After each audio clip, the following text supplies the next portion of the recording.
Selamat pagi dan kembali lagi bersama Perekreng. Mari kita bahas market.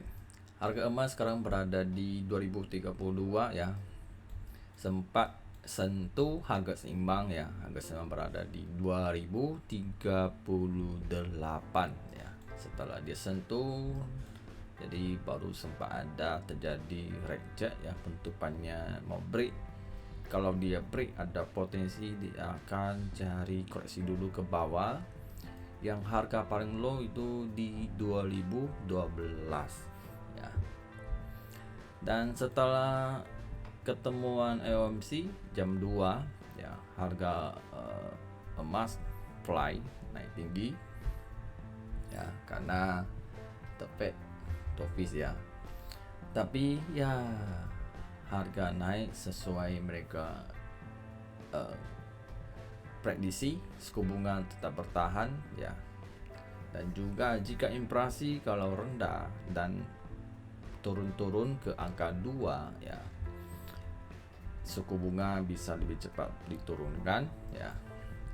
Dan yang terpenting, Tepek juga sempat bilang ya, si Jerome Powell juga sempat bilang ya, dia juga kasih peringatan bahwa akan ada lebih banyak kenaikan suku bunga ya, jika inflasi kembali lagi jadi masalah lagi. Kalau inflasi mulai naik lagi ya, mungkin bisa naik lebih banyak lagi.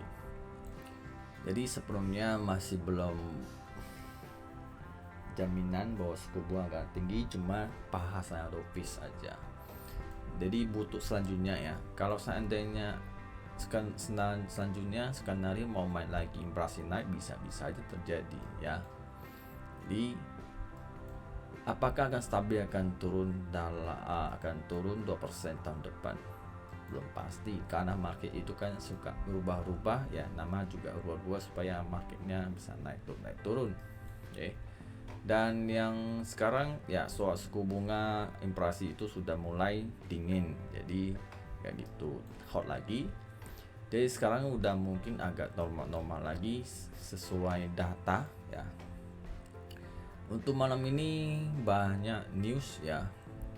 SWIFT, GBP, Euro, mereka akan bahas soal suku bunga ya. Mau gimana ya? Jadi semua pasti ada ngaruh.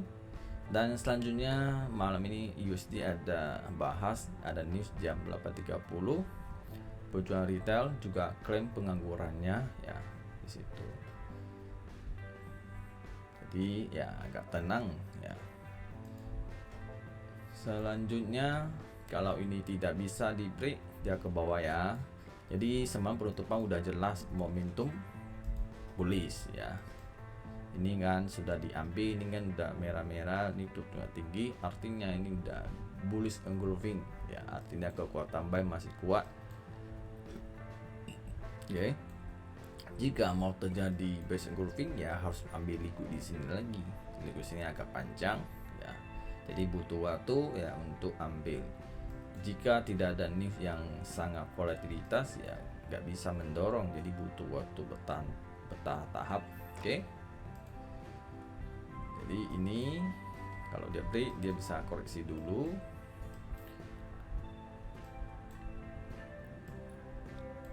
Kalau misalnya dia tiba-tiba turun lebih dalam ya hati-hati, bermain lagi mulai. Dan selanjutnya untuk minyak ya. Oke, setelah ketemu MC minyak sudah semalam sih tutupnya sih masih ada kekuatan seller ya, tapi gimana pun saya lebih memilih cari buy ya, karena harga sudah lumayan bottom. Kalau dilihat dari, kita ambil historinya dari sini, di sini semua adalah demand ya. Paling low itu di sekitar 64 ya. Jadi saya prediksi market kemungkinan besar tidak akan mencari support di sini, pasti akan banyak yang nunggu di sini atau apa. Dia akan ambil dari sini triple-nya di sini, atau mana dia akan mulai ke atas dulu. Ya. Kalau harga sudah murah, kalau saya ambil sell itu sangat bahaya ya. Kalau kalian pasang stop loss itu boleh-boleh aja. Kalau kalau kalian main wholesale lebih baik jangan ya, walaupun ini udah murah karena hope dapat pun tipis ya, tapi risikonya sangat besar ya. Kalau mau wholesale ya wholesale di atas ya, bila di atas 90-an atau 100 itu boleh ya. Hati-hati jangan sampai terjadi nyangkut di harga terbawah, harga tertinggi itu ya.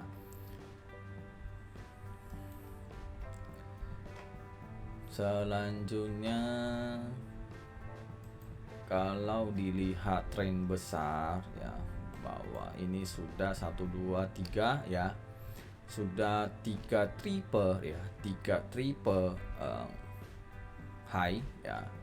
Keempat kali perlu hati-hati ya, saya kasih tahu keempat kali perlu hati-hati. Kalau sempat dia break di sini, ada potensi dia bisa naik lebih tinggi lagi ya, bisa ke 100 untuk masa yang akan datang ya, karena ini 1 2 3 ya, keempat ini bisa ya. Sini juga sama nih, 1 2 3 4 ya, 1 ini 1 ini nggak bisa, ini kecil punya ya, jadi keempat dia akan naik, hati-hati. Oke, selanjutnya untuk Nasdaq. Minyak dulu, minyak saya akan bahas dulu. Kalau berdasarkan Fibo dia, minyak ini harus break di atas 72. Kalau dia break dengan bertahan jangka yang lama, minyak ada potensi akan ganti uptrend ya. Sekarang memang dia downtrend, lagi berusaha untuk sepenuhnya jadi uptrend, tapi ini masih belum karena belum closing. Kalau tidak closing plus ini closing, itu akan naik lebih tinggi lagi. Jadi ini masalah waktu. Selanjutnya untuk Nasdaq ya. Nasdaq ini sampai sekarang ya masih momentum buy ya. Setelah dia break ya Fibo yang angka ini 16.400 lebih, dia naik sudah di break dan ke atas lagi. Target selanjutnya di sini high-nya itu ada sekitar 17.000 lah ya. Target sini kalau udah sentuh, prediksi saya kalau memang dia udah sentuh sini, kayaknya saatnya dia akan cari low ya. Akan cari low atau dia akan uji support terbawah lagi untuk naik lebih tinggi lagi masa yang akan datang ya. Hati-hati ya, setelah ini dia udah naik tinggi. Sekarang harga sudah sangat tinggi ya, kalau mau buy pun harus tunggu dia bawa dulu, koreksi dulu ya. Seberapa kalian tinggal cari support aja yang mana bagus. Kalau bisa masuk, kalau belum yakin support itu kuat ya jangan dulu ya. Setelah sebelum news dia sempat koreksi ke bawah, low-nya sekitar 16.300 ya. Habis itu setelah news dia langsung play. Karena di sini ada titik ya, titik terakhir ya. Kalau sempat dia break ke bawah, artinya dia akan turun lebih dalam ya. Cuma karena ada Fed office jadi dia naik, jadi dia reject langsung dia fly. Artinya dia continue naik seperti high low ya. Tapi ini udah ketiga kali 4 dia naik. Kapan dia akan koreksi? 1 2 3 keempat naik. Oke. Saatnya dia koreksi. Oke. Ini trennya tetap dijaga sampai mana dia akan turun. Ya, dihalah apakah dia begini naik turun tebal. Patennya udah selesai kan begini. Ya. Cuma ini karena masih belum ada tutup momentum seller, jadi jangan sell dulu ya. Tunggu dia udah tutup seller baru ambil ya. Kalau udah big seller udah ambil posisi sell, baru kita ikut sell. Sekarang jangan. Kalau mau buy ya hati-hati, walaupun dia momentum bullish, tapi jangan buy harga tertinggi ya. Pandai-pandai melihat apakah dia sudah waktunya untuk breakout atau tidak. Kalau timingnya tidak tepat ya akan terjadi salah ya. Oke, tetap bullish. Dan selanjutnya untuk Bitcoin. Oke, Bitcoin setelah MC dia naik, cuman saya lihat memang penutupannya dia semalam ada dikit ya doji, dikit kekuatan seller ya, cuman buy-nya belum sepenuhnya duduk ya. Cuma ini Bitcoin saya agak prediksi ya 50-50 ya, bull sama sell ya, karena agak susah karena penutupannya bukannya kekuatan bullish tapi malah seller gitu ya.